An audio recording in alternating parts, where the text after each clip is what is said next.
So it's that time again.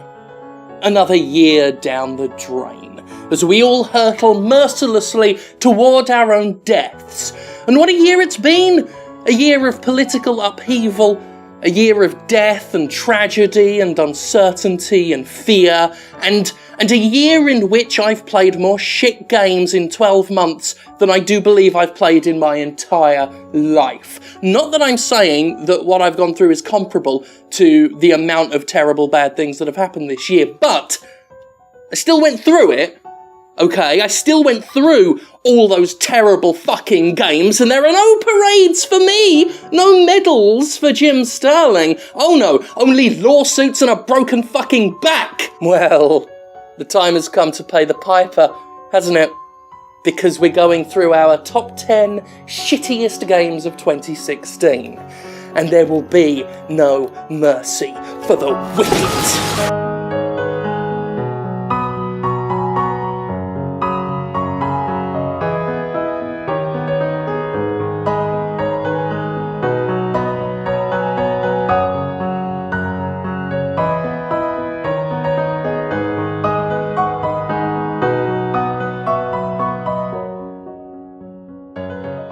Mighty number 9! The shittiest games list takes more into account than simply technical details like controls or design problems, though of course they're important. Context, industry impact, and customer contempt all play a role in determining whether or not something deserves to be considered truly shit. With that in mind, there are games technically worse than Mighty Number 9 that didn't get placed here, but while Concept's nostalgic cash-in is competently put together, its hype, crowdfunding missteps, and ultimately disappointing release after so many promises and delays make it one of 2016's true trash bags. With a Kickstarter campaign that accrued over $3 million, Mighty Number 9 got into trouble constantly, with multiple delays, a separate crowdfunding campaign for a totally different project, and work that began to less and less resemble the game promised in concept footage. Keiji Inafune came across as a terrible businessman, and the whole project suffered from mismanagement and terrible communication, with an audience to which it was especially accountable. And after waiting so long for the game, after so much of that hype, the final product made the fans cry like an anime fan on prom night. Many will say the game was simply disappointing, but I'll go further and say it's actually quite legitimately shit. The best elements were just cribbed from the older Mega Man games, and everything else was a bad idea. It was poorly balanced, it felt cumbersome and irritating to control, it was just a miserably subpar platformer, uninspired, ugly to look at. Despite my knowing the realities of game development and how expensive it can be, I still want to know where the $3 million went, because this looks about on par with something you could cobble together in Unity for a fraction of the cost. Make the bad guys cry like an anime fan on prom night.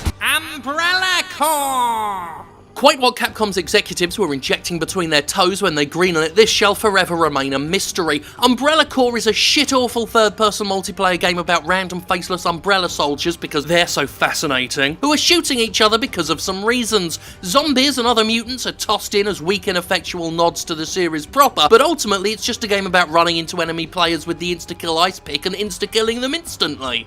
With the ice pick. Looking and playing like a really bad Counter-Strike mod, Umbrella Corps is a visually drab, mechanically half-baked waste of time and money. It's bereft of both imagination and energy, a dull and lifeless amateur hour rush job with no balancing, a randomly lethal spawn system, and mission objectives that can spawn right next to one team and give them an instant win. No one was checking how this game works. Hilariously, it has a single-player campaign which is just missions from the multiplayer without multiple players, all taking place in the same map over and over again. The open laziness of this product is incredible, a truly shameless exercise in seeing just how little effort a publisher can get away with. Umbrella Corps is raccoon shitty, and worthy of nothing but scorn. Star Fox Zero! Shut up, it's rubbish. Star Fox Zero is another case of Nintendo over-egging the pudding, because making something that works sensibly and isn't a contrived mess seems beyond the company's capability sometimes. I hope Star Fox Zero barrel rolls off a cliff into a lake of poison because it's a dumpster full of wasps that's on fire and the fire is made out of racism. That's how bad it is. It plays like a Wii U tech demo, except it was released in the system's dying year. Its mandatory gamepad control scheme is awful, prompting the player constantly to flip their attention between the handheld screen and the television. The hands-on controls are ludicrous, utilising the movement sticks to dodge and turn with awkward double taps and opposing thumb movements and a constant need to recalibrate things because this hot mess is always falling out of sync with itself. And it's not innovative.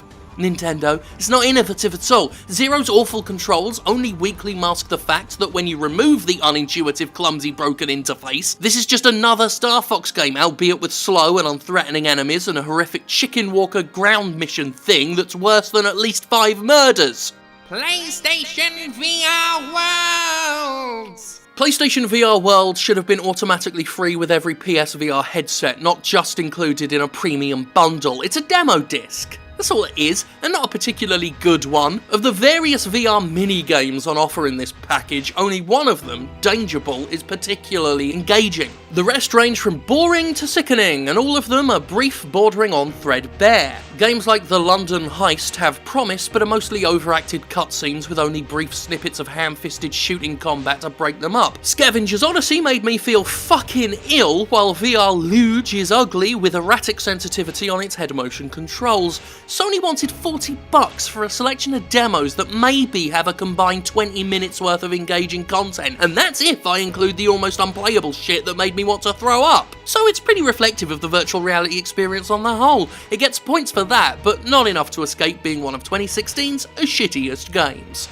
Slashy Souls! Yeah, this game was free, but Namco Bandai's ill-conceived mobile Dark Souls spin-off was still a load of spunk-filled garbage bags, despite being ostensibly free. Slashy Souls still requires an investment of time, and it's time that could be better spent doing almost anything else. It's a KFC bug-in-bucket level runner game with some truly insipid screen-tapping combat thrown in. With its brainless sword-swinging, randomised levels and thoroughly hideous pixel art, it's like Slashy Souls goes out of its way to be the antithesis of the very game it's based on. That's why Slashy Souls is so worthy of condemnation. It's not just that it's a sloppy runner game, it's a game that meticulously, consistently misses the point of Dark Souls while existing as a glorified advert for Dark Souls 3. That something so completely unrepresentative of Dark Souls was released is nothing short of incredible. This is before we get to the bugs. Yes, this bare-bones mobile runner was somehow also littered with game-breaking glitches, and it was in constant need of rebooting. Nobody involved with Slashy Souls seems to have been fucking bothered, and the game can go get fucked. Zenith! A completely unfunny, broken bucket load of red raw milky cunts.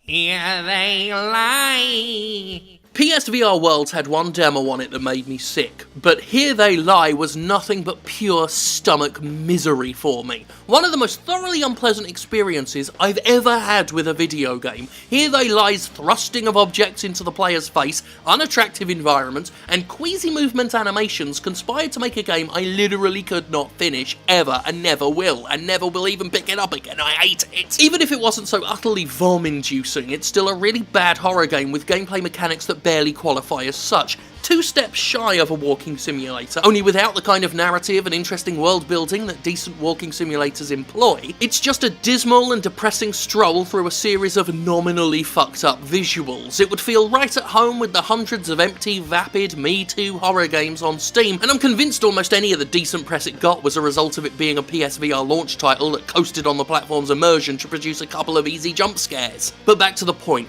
this game actually fucking hurt me. It hurts to play it. I never left a session of Here They Lie feeling anywhere close to good, and that's why it can absolutely positively go fuck itself with a hot glue gun. Operation Caucasus! Operation Caucasus, whatever, is an ambassador of shit. On its own, it's truly awful. A mess of stock CryEngine assets mashed together in a game with painful motion blur and a frame rate so bad you can barely aim your gun. It is, however, merely the face of the collective of shit that infested Steam this year. In last year's show, we picked a game that embodied everything bad on Steam and gave it a silly made-up award name. I'm codifying and officiating that this year with what I'm just going to call the Steam Shit Ambassador Award, which Operation Caucasus gets, but in reality shares with a whole bunch of other games. This year, Steam opened the floodgates so wide that almost 40% of its entire library was released in 2016. If we included bad Steam games separately, we'd have no room for anything else on the list and it'd be quite boring because nobody would recognise the games I'm talking about. Anyway, here's an example of the kind of nightmarish past that I'm referencing.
Caucasus gets the honour of the specific representation because, as well as being equally as bad as anything I've just shown, its developers are also homophobic pricks and should piss off.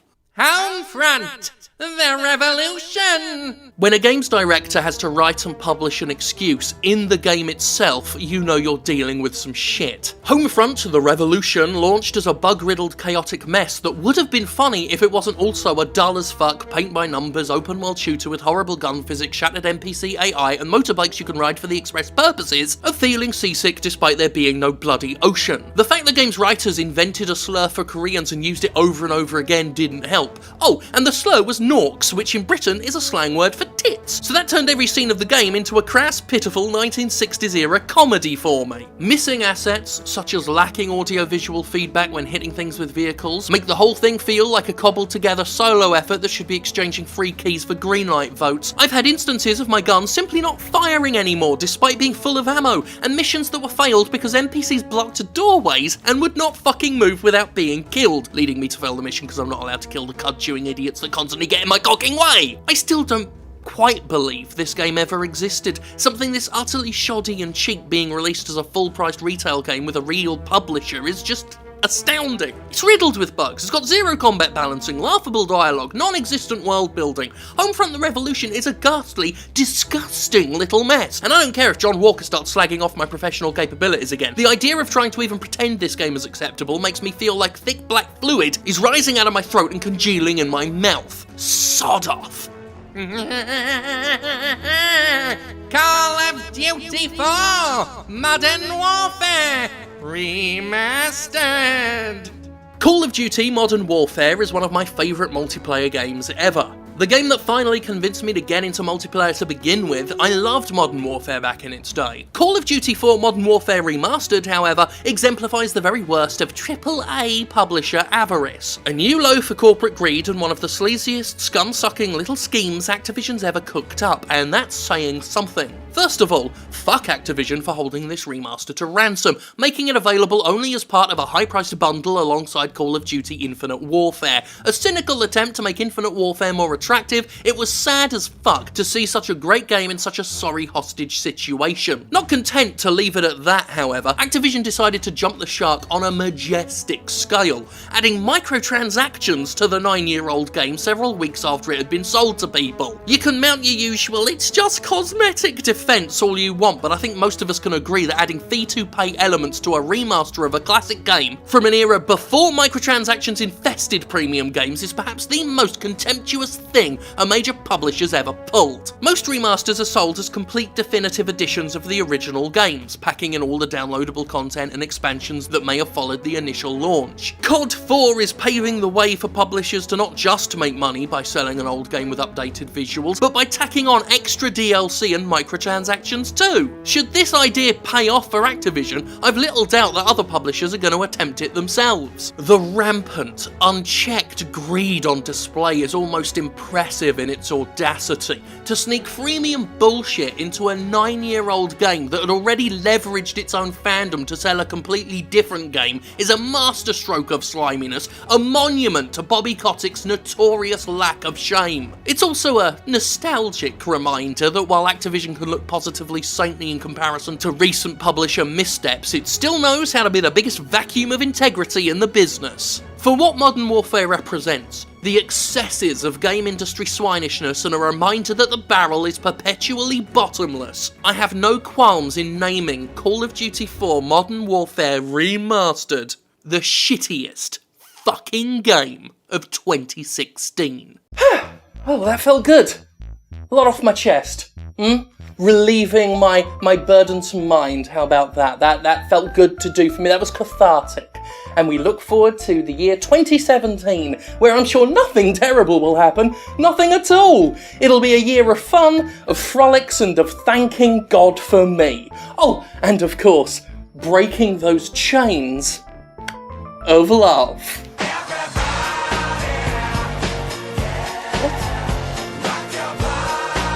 Right. Is that right, Chip?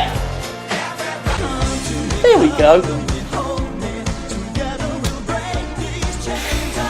What, I'm not really bothered.